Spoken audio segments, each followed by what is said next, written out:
नमस्ते, मेरा नाम है विनय आकाश और आप देखना शुरू कर चुके हैं प्रभा साक्षी का खास कार्यक्रम मोस्ट रिलायबल इन्फॉर्मेशन यानी एमआरआई।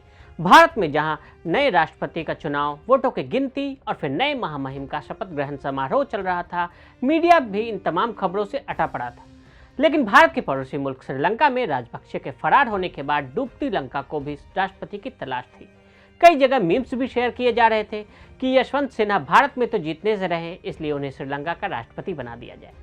राजपक्षे की फरारी के साथ तत्कालीन प्रधानमंत्री रानिल विक्रमसिंघे को श्रीलंका का नया राष्ट्रपति बनाया गया, जिसके बाद से प्रधानमंत्री का पद खाली था। अब संकटों से जूझ रही श्रीलंका को नया प्रधानमंत्री भी मिल गया। दिनेश गुणवर्धने ने श्रीलंका के प्रधानमंत्री पद की शपथ ले ली। गुणवर्धने श्रीलंका के 15वें प्रधानमंत्री बने। वे काफी अनुभवी शख्स है। राजपक्षे की सरकार में दिनेश गृह मंत्री थे, वहीं वो विदेश और रक्षा मंत्रालय भी संभाल चुके हैं। जयप्रकाश नारायण के रह चुके सहपाठी। बहुत कम लोग जानते हैं कि नए श्रीलंका प्रधानमंत्री का भारत से घनिष्ठ संबंध रहा है। पूरे गुणवर्धने परिवार का भारत समर्थक झुकाव है। उनके पिता भारत के स्वतंत्रता संग्राम में भाग तक ले चुके हैं। उनके पिता फिलिप गुणवर्धने विस्कॉन्सिन विश्वविद्यालय में जयप्रकाश नारायण और पूर्व रक्षा मंत्री वीके कृष्ण मेनन के सहपाठी रह चुके हैं। उन्होंने अमेरिकी राजनीतिक हलकों में साम्राज्यवाद से स्वतंत्रता की वकालत की थी। बाद में वे लंदन में भारत की साम्राज्यवाद विरोधी लीग का नेतृत्व भी किया। दिनेश गुणवर्धने के पिता फिलिप गुणवर्धने एक स्वतंत्रता सेनानी रहे थे। भारत जब आज़ादी की लड़ाई लड़ रहा था तो इस दौरान वो जेल भी गए। पिता फिलिप को श्रीलंका में समाजवाद के पितामह के तौर पर जाना जाता है। फिलिप भारत से बहुत प्यार करते थे। मुंबई में बड़े भाई इंडिका का जन्म। साल 1920 की शुरुआत में जब अमेरिका में आज़ादी का संघर्ष तेज हुआ तो इसमें फिलिप ने बढ़ चढ़कर हिस्सा लिया।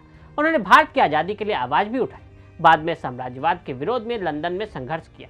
दूसरे विश्व युद्ध के दौरान फिलिप और उनकी पत्नी कुसुमा श्रीलंका से बचकर भारत आकर छिप गए। इसके बाद वो उन सेनानियों से जा मिले जो भारत की आज़ादी के संघर्ष कर रहे थे। काफी समय तक वो गिरफ्तारी से बचते रहे। दिनेश गुणवर्धने के बड़े भाई इंडिका का जन्म 1943 में बम्बई, वर्तमान के मुंबई में उस समय हुआ था जब उनके माता पिता भारत में छिपे हुए थे। लेकिन 1943 में ब्रिटिश इंटेलिजेंस ने उन्हें गिरफ्तार कर लिया और मुंबई के आर्थर रोड जेल में रखा गया।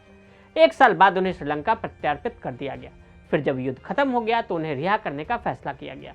भारत के पहले प्रधानमंत्री पंडित जवाहरलाल नेहरू ने उनके घर जाकर फिलिप और कुसुमा को उनके योगदान के लिए धन्यवाद भी कहा था। जब श्रीलंका को 1948 में ब्रिटिश साम्राज्य से आज़ादी मिली तो फिलिप भी वहां के प्रभावी राजनेता बनकर उभरे।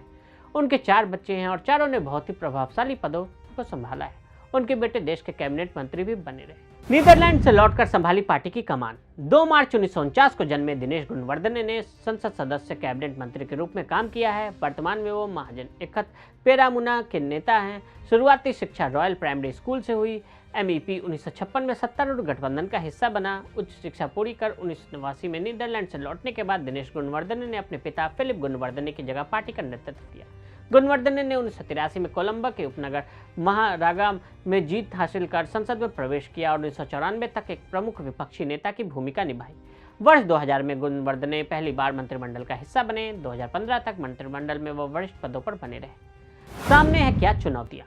एक गंभीर आर्थिक संकट के बीच श्रीलंका के नए प्रधानमंत्री और राष्ट्रपति गुणवर्धने और विक्रमसिंघे दोनों के लिए राह इतनी आसान नहीं है। मुद्रास्फीति की दर अब तक के उच्चतम स्तर पर है और देश के पास भोजन और दवाओं सहित आवश्यक वस्तुओं के आयात के लिए भुगतान करने के लिए पर्याप्त नकदी तक नहीं है। विक्रमसिंघे के नेतृत्व वाली नई सरकार के सामने देश को गंभीर आर्थिक संकट से बाहर निकालने और राजनीतिक स्थिरता कायम करने की चुनौती है। श्रीलंका में अप्रैल के मध्य से विरोध प्रदर्शन हो रहे हैं।